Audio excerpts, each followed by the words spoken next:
नमस्कार प्रेक्षकांनो, मालिकेच्या आजच्या भागामध्ये आपल्याला पाहायला मिळणार आहे की नंदिनी आणि काव्या आता जेव्हा पार्थ हे सगळेजण घरी निघालेले असतात आणि त्याच वेळेस काव्या तिथे गाडीतच विचार करत असते आणि ती जोरात ओरडते की मला आता तुमच्या सर्वांशी बोलायचंय. आत्ताच्या आत्ता सगळेजण खाली उतरा, असं तिचं बोलणं चाललेलं असतं. तेव्हा नंदिनी काव्याला म्हणते, अगं काय झालंय, असं काय करते, नक्की प्रॉब्लेम काय आहे तुझा. तेव्हा काव्या म्हणत असते, मला बोलायचं आहे. नंदिनी म्हणत असते की आपण घरी जाऊया, घरी जाऊन बोलूया. तेव्हा काव्या म्हणत असते की नाही, मला घरी जाऊन नाही बोलायचं, घरी गेल्यानंतर तेवढा निवांतपणा मला भेटत नाही, त्यामुळं घरी जाऊन बोलायचं नाही, असं काव्याचं स्पष्टपणे सांगणं असतं. काव्याचं म्हणणं असतं की नाही, मला आत्ताच बोलायचं आहे. जीवाच्या लक्षात आलेलं असतं की हिला काय बोलायचं आहे, त्यामुळं जीवा म्हणत असतो की नाही, अजिबात मी गाडीतून खाली उतरणार नाही, मला काहीही ऐकायचं नाही, घरी जायचं आहे, असं जीवाचं म्हणणं असतं. नंदिनी ही काव्याला ओरडत असते, अगं काय चाललंय, काय हट्टेपणा चाललेला आहे. काव्या गाडीतून खाली उतरते आणि म्हणू लागते की जा तुम्ही, मग मी येणार नाही. तेव्हा पार्थ म्हणतो की अरे जीवा, 5 मिनिटांनी काय फरक पडणार आहे, चल बरं काय म्हणते ते तरी बघूया आधी, असं तो सांगू लागतो. परंतु इकडे जेव्हा आता चौघे पण खाली उतरतात तेव्हा पार्थ विचारू लागतो काय झालंय. पार्थ जेव्हा विचारत असतो तेव्हा मात्र काव्याचं असं म्हणणं असतं की मला हे लग्न कराय मान्य नाही, याच्यावरती काहीतरी तोडगा काढला पाहिजे. तेव्हा पार्थ म्हणत असतो, काय चाललंय हे सगळं, म्हणजे मला काय म्हणायचंय, लग्न मान्य नाही ही गोष्ट मला माहिती आहे, परंतु ही सांगण्याची वेळ किंवा ही पद्धत नाहीये, या पद्धतीने नाही बोललं पाहिजे, असं पार्थचं म्हणणं असतं. परंतु काव्या मात्र इकडे ऐकायला तयारच नसते. काव्याचा हट्टीपणा वरचेवर वाढत चाललेला असतो. काव्याचं वागणं बोलणं या सगळ्याचा सगळ्यांना त्रास होत असतो, परंतु काव्या मात्र कोणाचाच विचार करत नसते. काव्याचं एवढंच चाललेलं असतं की मला हे लग्न मान्य नाही, मला त्रास होत आहे, एवढंच काव्याचं वागणं चाललेलं असतं.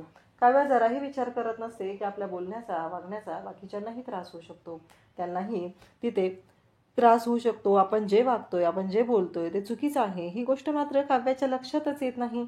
काव्याचं मात्र नेहमीच जे चाललेलं असतं ते सुरू असतं. इकडे शारदा विचार करत असते, शारदाच्या डोक्यातून विचार काही जात नसतात. शारदाचं एकच सुरू असतं की काय आहे हे, माझ्या मुलींच्या बाबतीत काय आहे, हे लॉकेट कोणाचं आहे. हे विचारल्यानंतर काव्याने लगेच सांगितलेलं असतं की हो, मी आणि जीवा आधीपासून एकमेकांना ओळखत आहे आणि माझं आणि जीवाचं एकमेकांवरती प्रेम आहे, अगदी ताईच्या लग्नाच्या आधीपासून, म्हणजे ताईचं आणि पार्थचं लग्न ठरलं होतं त्याच्या आधीपासून आम्ही दोघं एकमेकांना ओळखत आहे. तेव्हा मात्र शारदाला त्रास झालेला असतो. शारदा म्हणालेली असते की अगं माफ कर आम्हाला, आमच्याकडून चूक झालेली आहे, असं शारदा म्हणत असते. तिने काव्याची माफी मागितलेली असते, काव्याला म्हणालेली असते, पण काव्या जे तिला बोललेली असते की आता मला ही चूक सुधारायची आहे, मला या सगळ्यातून मार्ग पाहिजे, काहीही झालं तरीही मला या सगळ्यातून मार्ग हवा आहे, की मला या सगळ्यातून मोकळं व्हायचं आहे, हे सगळं तिचं चाललेलं असतं.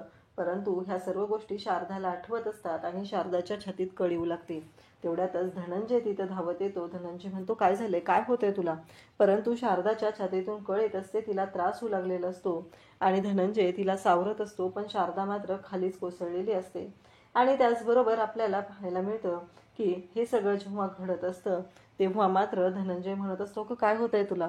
इकडे पार्थ म्हणत असतो, हे बोलण्यासाठी ही वेळ आहे का, आणि आत्ता तुम्ही हे सगळं बोलत आहात का, हे सगळं चालू असतं. आणि त्याचबरोबर इकडे जेव्हा हे सगळं चालू आहे तेव्हा पार्थलाही राग आलेला असतो आणि मग नाही, काव्या सांगत असते की नाही, मला हे लग्न मान्य नाही, मला काहीही झालं तरीही मला हे लग्न अजिबात मान्य नाही, असं तिचं स्पष्टपणे वागणं बोलणं चालू असतं. नंदिनी म्हणत असते, अगं काव्या काय चाललंय तुझं हे सगळं.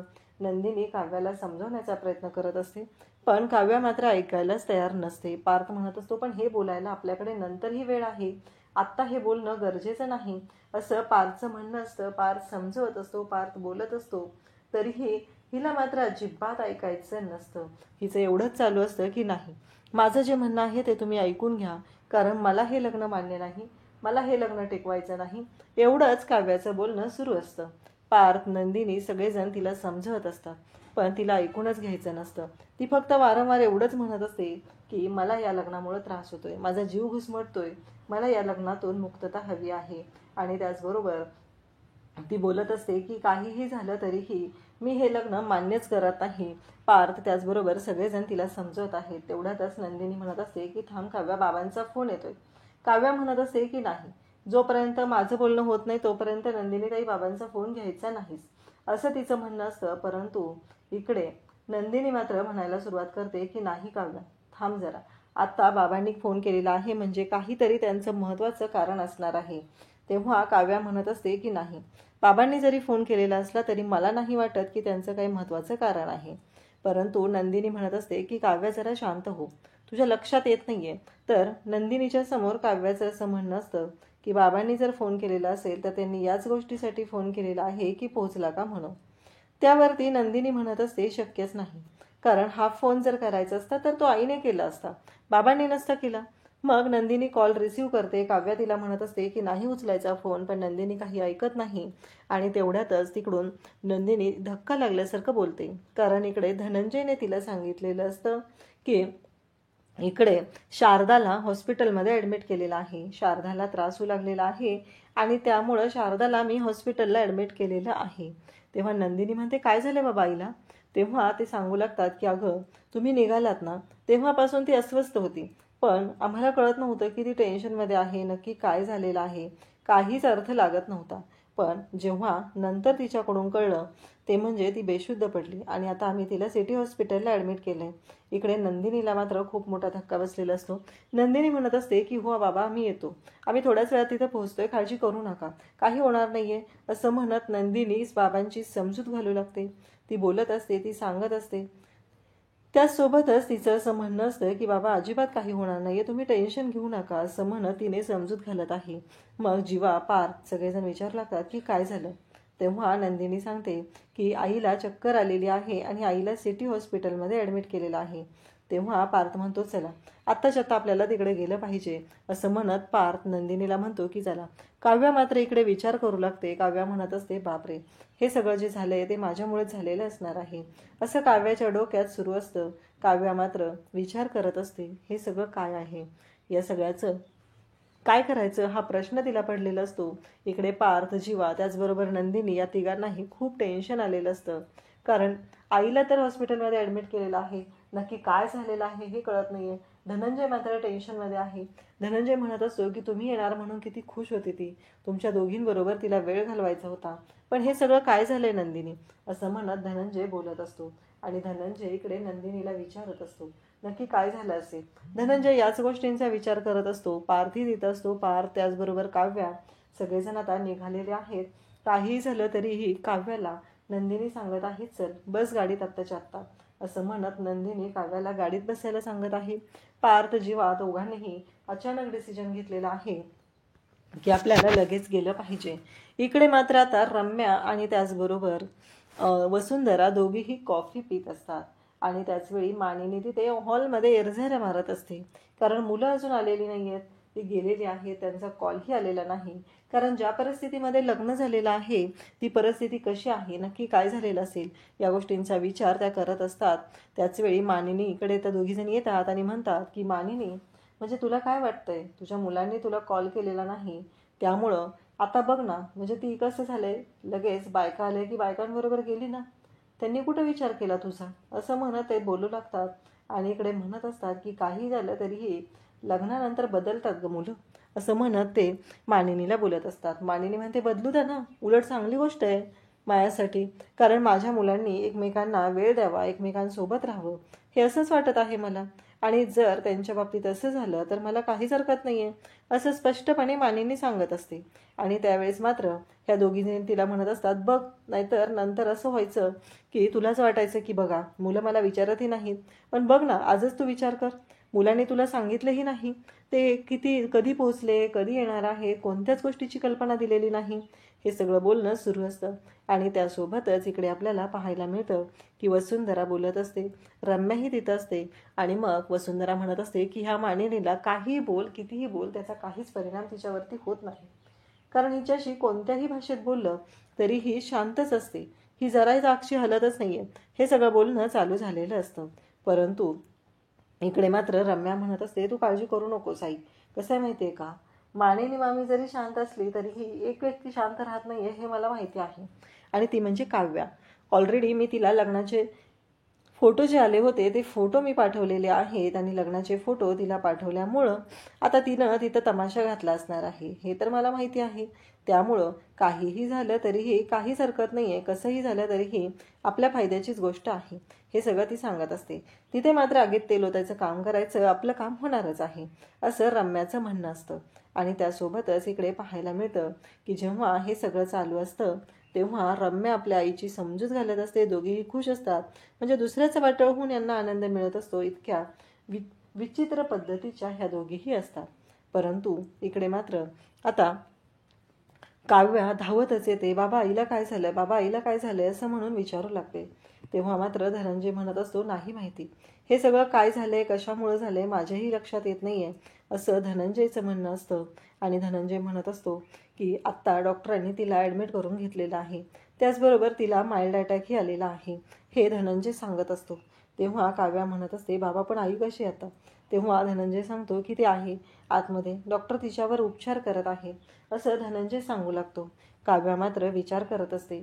काव्याला आता भीती वाटायला लागलेली असते. काव्याला जाणवत असतं की हे सगळं आपल्यामुळंच झालेलं आहे आणि त्याचबरोबर हे सगळं ह्या सगळ्याला जबाबदार मीच आहे असं काव्याला वाटू लागलेलं असतं. काव्या म्हणत असते की बाबा पण आईला अचानक असं का झालं, नंदिनीही तेच विचारू लागते. तेव्हा मात्र इकडे धनंजय सांगू लागतो, तुम्ही येणार म्हणून किती खुश होती, एवढे सगळे जेवणाचे पदार्थ बनवले, एवढं सगळं केलं आणि तुम्ही गेल्यापासून ती अस्वस्थ वाटत होती आणि त्याचबरोबर वरती रूममध्ये गेली आणि अचानक छातीत कळ आली. आता डॉक्टरांनी सांगितलेलं आहे की माइल्ड हार्ट अटॅक आलेला आहे.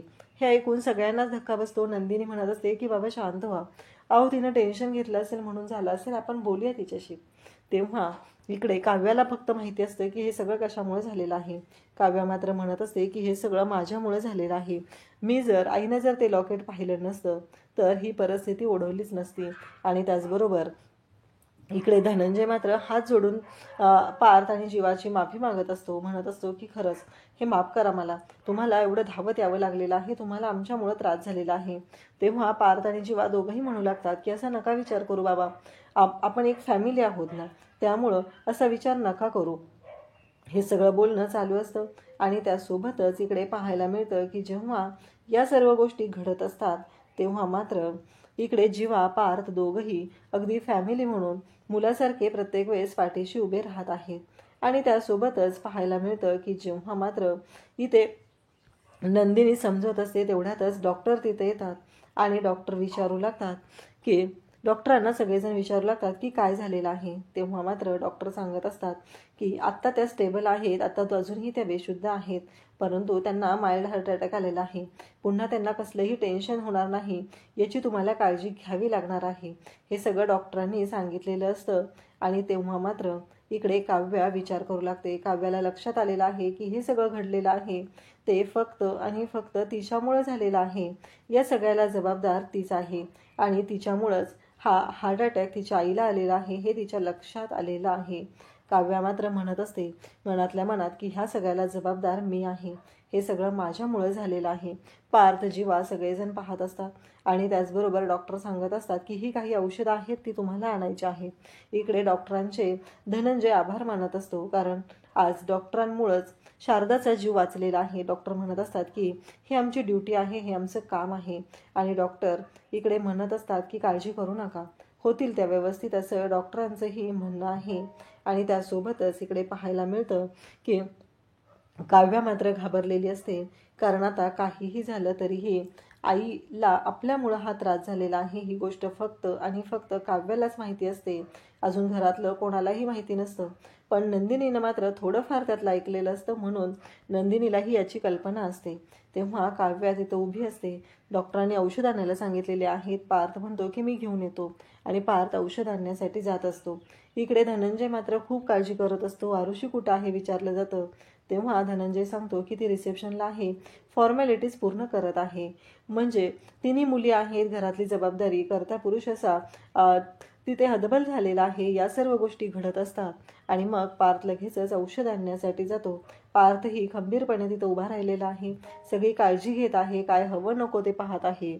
आणि इकडे नंदिनी मात्र रडत आहे. नंदिनीला वाईट वाटत आहे की हे सगळं अचानक काय झालं अचानक अशी परिस्थिती का ओढवली, हा प्रश्न नंदिनीला पडलेला असतो. आणि इकडे धनंजय मात्र त्याचे हातपाय गळलेले असतात, कारण शारदाच्या बाबतीत असं काहीतरी घडेल हा विचार धनंजयने स्वप्नातही केलेला नव्हता. अचानक ही परिस्थिती ओढवलेली आहे आणि या सगळ्यातून आता मार्ग कसा काढायचा हा मोठा प्रश्न उभा राहिलेला असतो. आणि त्यामुळं सगळ्यांना काळजी वाटायला लागलेली असते आणि सगळेजण काळजी करत असतात.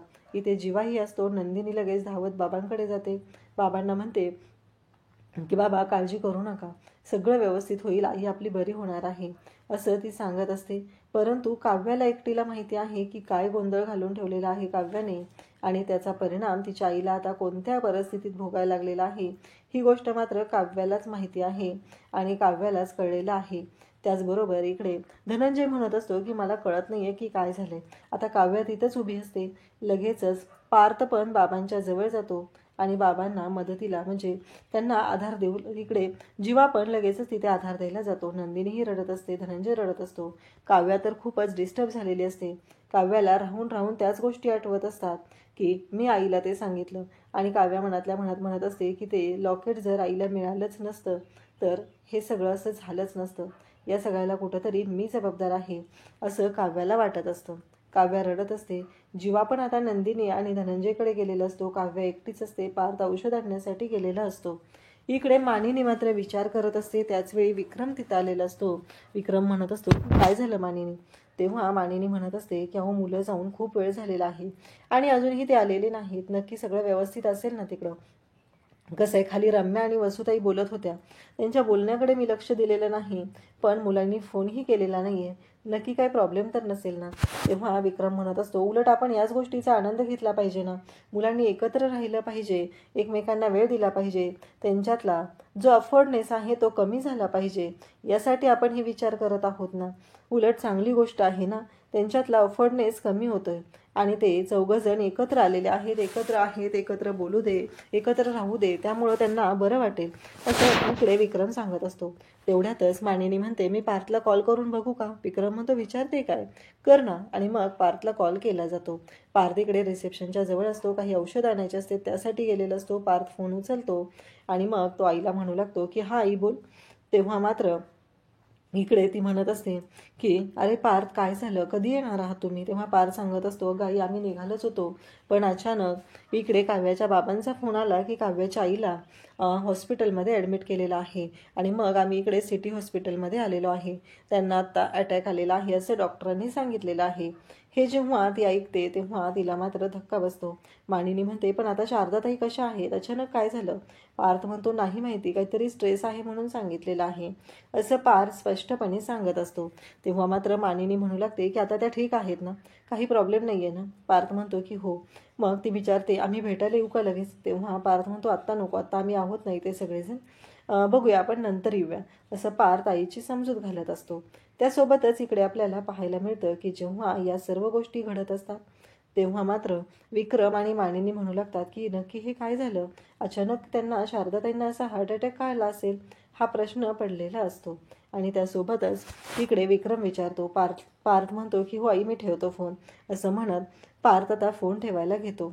आणि मानिनी मात्र काळजी करत असते. नक्की काय झालं असणार आहे, नक्की कशामुळे हे सगळं घडलं असणार आहे, हा प्रश्न मानिनीला पडलेला असतो. आणि त्यासोबतच मानिनी म्हणत असते की आता सगळं ठीक असेल ना, काही प्रॉब्लेम तर नसेल ना. हे सगळं मानिनीचं बोलणं चाललेलं असतं. आणि तेव्हा मात्र इकडे विक्रम म्हणत असतो पण अचानक त्यांना हार्ट अटॅक का आला, कशामुळे झालंय, कसला स्ट्रेस असेल त्यांना, हे बोलणं चालूच असतं. आणि त्यासोबतच इकडे आता हॉस्पिटलमध्ये धनंजय आणि नंदिनी बोलत असतात. धनंजय म्हणत असतो की असं काय बोलणं झालं, कारण जेव्हा ती काव्याला बोलवायला वरती गेली आणि त्याचबरोबर त्यानंतर ती टेन्शनमध्ये होती, आधी तिचं व्यवस्थित होतं, नक्की काव्याने काय सांगितलं असेल तिला, हा प्रश्न धनंजयला पडलेला असतो. नंदिनी ही काव्याकडे रागानेच पाहत असते, कारण नंदिनीला असं वाटत असतं की काव्याने सांगितलं असणार आहे की मला नाही जायचं, मला डिवोर्स हवा आहे. खरं तर त्याहीपेक्षा काही मोठ्या गोष्टी समोर आलेल्या आहेत, कारण नंदिनीला माहितीच नाही आहे की नक्की काय आहे, काव्याच्या आयुष्यामध्ये काय घडलेलं आहे ही गोष्ट नंदिनीला माहीत नाही आहे. जर नंदिनीला ती गोष्ट कळली तर नंदिनी लवकरच त्या सगळ्यावरती मार्ग काढेल, पण काव्याने अजूनपर्यंत ती गोष्ट नंदिनीला सांगितलेली नसते. आणि त्यासोबतच इकडे धनंजयला मात्र शंका आलेली असते की त्यांच्यामध्ये काहीतरी बोलणं झालं असेल. तेव्हा काव्या म्हणत असते की काळजी करू नका बाबा, मी काव्याशी बोलून घेईल. इकडे असं नंदिनी बोलत असते. तेवढ्यात पार्थ तिथं आलेला असतो, औषधं घेऊन आलेला असतो आणि तो म्हणत असतो की जीवा कुठं आहे.